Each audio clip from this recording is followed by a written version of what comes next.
Un enseignant débutant, face à des incidents critiques, quand il va sentir justement que la situation lui échappe, qu'il va perdre le contrôle, et parce que justement sa valise pédagogique manque d'outils, hein, puisqu'il est jeune dans le métier, euh, la seule chose qu'il va pouvoir développer, c'est ce qu'on appelle une stratégie de survie. Et à ce moment-là, la stratégie de survie qu'il met en place, c'est une stratégie de domination et de vouloir à tout prix avoir le pouvoir sur l'élève.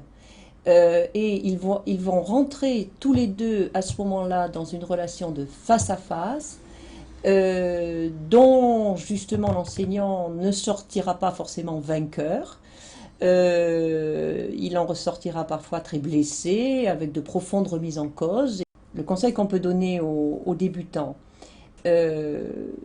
c'est de s'auto-analyser et de dire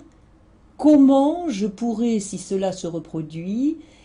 aborder cette situation difficile, de façon à éviter l'humiliation de l'élève devant la classe, de façon à savoir, en fonction de l'élève, quand il vaudra mieux contourner, lâcher prise, ce qu'on appelle lâcher prise, et lâcher prise ne veut pas dire être laxiste.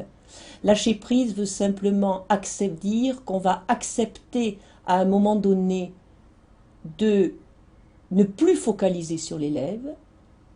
euh, mais pour autant, ça n'évitera pas forcément la sanction.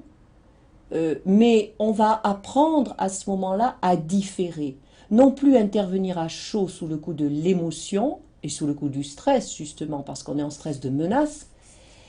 mais plutôt différer, intervenir et prévenir l'élève et la classe,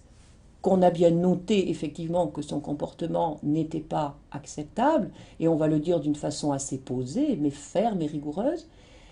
mais que là on a un cours à faire. Ce qui permet de ne pas perdre de temps et de ne pas se donner en spectacle comme si on était sur un ring de boxe. C'est vraiment, là on est au cœur de la problématique. Et c'est tout le travail de prendre confiance en soi pour accepter ce pas de côté qui va permettre de lâcher prise